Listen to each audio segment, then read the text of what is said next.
नमस्कार साथियों राम मंदिर प्राण प्रतिष्ठा कार्यक्रम को लेकर के जो 22 जनवरी 2024 को होना है, उसको लेकर के चारों शंकराचार्य के नाराज होना, लगातार काफी सारी चर्चाएं जो है सोशल मीडिया के ऊपर तैर रही है, फैल रही है। कांग्रेस पार्टी की ओर से कांग्रेस पार्टी ने धन्यवाद देते हुए जो निमंत्रण जो 22 जनवरी के रामलला के प्राण प्रतिष्ठा के महोत्सव का जो मिला था, उस उत्सव में पहुंचने का, उस कार्यक्रम में पहुंचने का जो उनको निमंत्रण मिला था, उस पर वो मना करते हुए उन्होंने सब धन्यवाद कहा कि शास्त्रोक्त पद्धति से ये नहीं किया जा रहा है और ये केवल राजनीतिक सियासी इवेंट के तरह जिस तरीके से ऑर्गेनाइज किया गया है, इसलिए हम वहां नहीं पहुंच रहे हैं और इस बात के लिए धन्यवाद दिया। कांग्रेस के मना करने के बाद जैसे कि अपेक्षित होता कि भारतीय जनता पार्टी की पूरी ट्रोलिंग सिस्टम और पूरा मीडिया हाउस कांग्रेस पार्टी के ऊपर टूट पड़ जाता है, जैसे कि उन्होंने हिंदू धर्म का नाशी कर दिया हो, कि कांग्रेस सनातन धर्म के खिलाफ हो जाती है। इंडिया गठबंधन के भीतर डीएमके का क्या कहना है, उसको फिर सोनिया गांधी से जोड़ दिया जाता है। तमाम जो राम के अस्तित्व को नहीं मानते हैं, तमाम तरह का आरोप लगाते हुए खबरें कांग्रेस को कहीं ना कहीं कटघरे में मीडिया खड़ा कर देती है।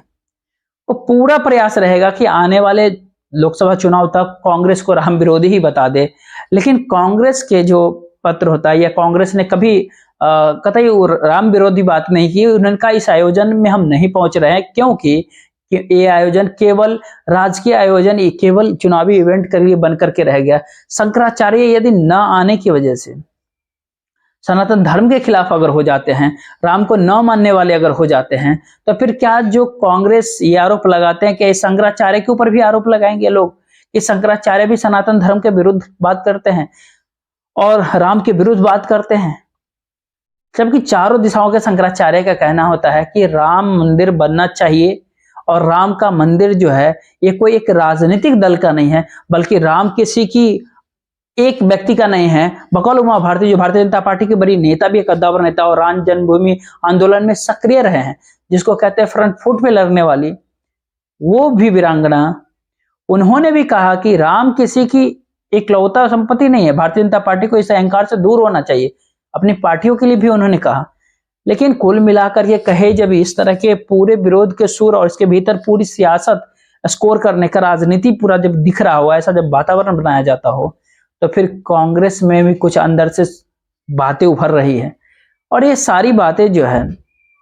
ये कहीं ना कहीं कांग्रेस को ही हिट कर रहे हैं कि यानी भारतीय जनता पार्टी यानी सत्ता पक्ष में होते भारतीय जनता पार्टी और एनडीए का पूरा साथी, इनको एक चांस मिलता है इस बात को कहने का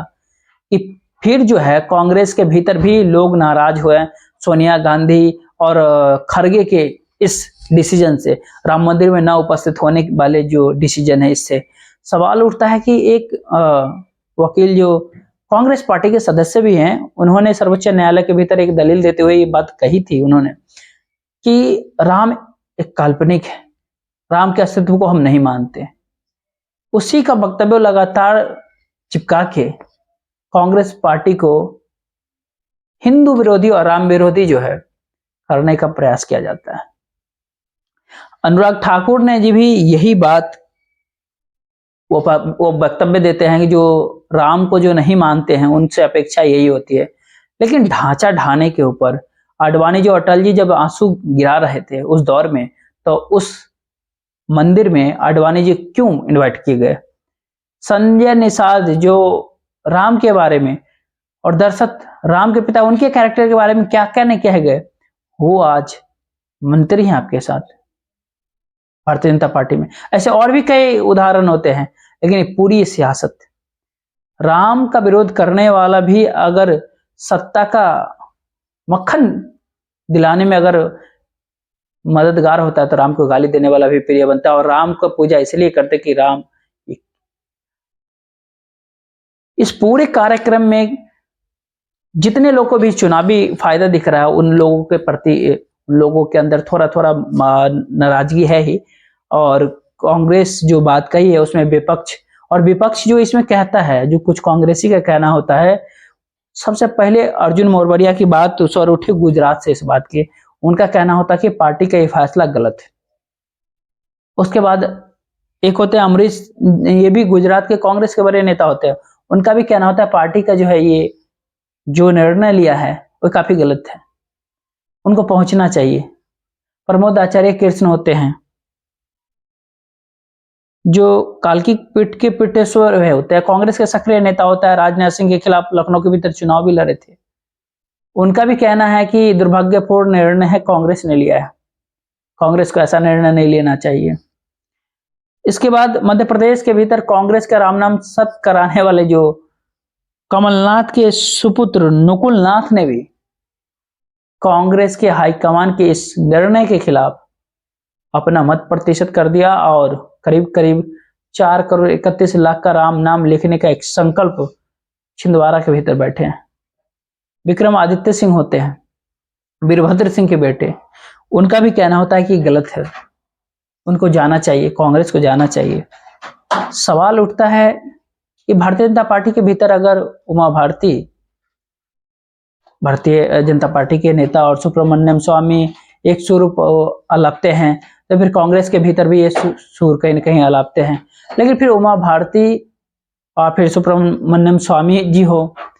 या फिर बाकी लोग ही हो, इसमें जो भी लोग हो उनका जो है वक्तव्य पत्रकार क्यों दिखाएगा। लेकिन ये सारे लोग हीरो बन जाते हैं क्योंकि लगातार पार्टी को कहीं ना कहीं कटघरे में खड़ा करते हैं, जिसका भारतीय जनता पार्टी कहीं ना कहीं उस मौके का इंतजार करती है। सवाल होता है कि अगर अर्जुन मरवड़िया और अमरीश डेर, जो गुजरात के कांग्रेस के नेता हैं, गुजरात से आते हैं,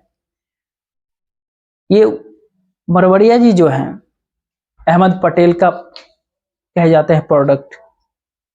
जब अहमद पटेल जी जीवित थे और जब तक पूरी साइडलाइन नहीं किए गए थे, गुजरात में उनका वर्चस्व होता है। और नरेंद्र दामोदर दास मोदी अगर वहां 3 बार मुख्यमंत्री रहे थे, उसमें सबसे बड़ा योगदान जो है कांग्रेस पार्टी का होता है, क्योंकि उनकी पूरी टीम जो है, शक्ति सिंह गोविंद वहां पर हुआ करते थे, अर्जुन मरवड़िया अध्यक्ष हुआ करते थे। फिर इनके हाथ में पार्टी के काफी पूरे बागडोर होते हुए भी अगर कांग्रेस के सबसे बुरी स्थिति हो जाती थी, इसलिए नहीं कि वहां पर कांग्रेस के मतदाता नहीं होता है, इसलिए होता है कि यही कहते हैं ना, घर की भेदी लंका को ढा रहे होते। जब राहुल गांधी ने अहमद पटेल को गुजरात से बाहर कर दिया, अशोक गहलोत के भरोसे गुजरात के अंदर चुनाव लड़ा,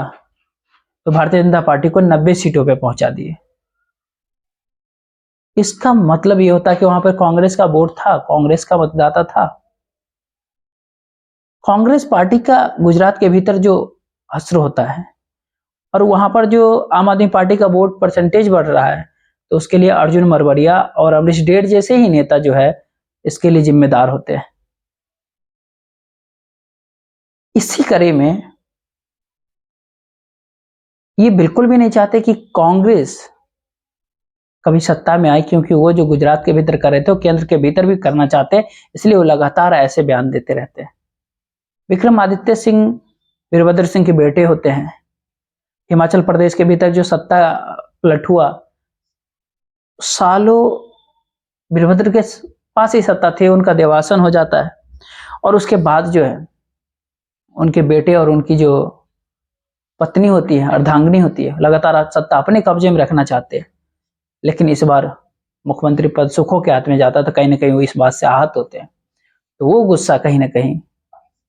इस निर्णय के खिलाफ बोल करके साबित करते हैं। यानी ये लोग ये कहे कि नकुलनाथ का जो तो बात है कि राम नाम सत्य भारतीय जनता पार्टी का कांग्रेस के अंदर जो राम नाम सत्य हो गया, उनका रोल भी बहुत अधिक होता है।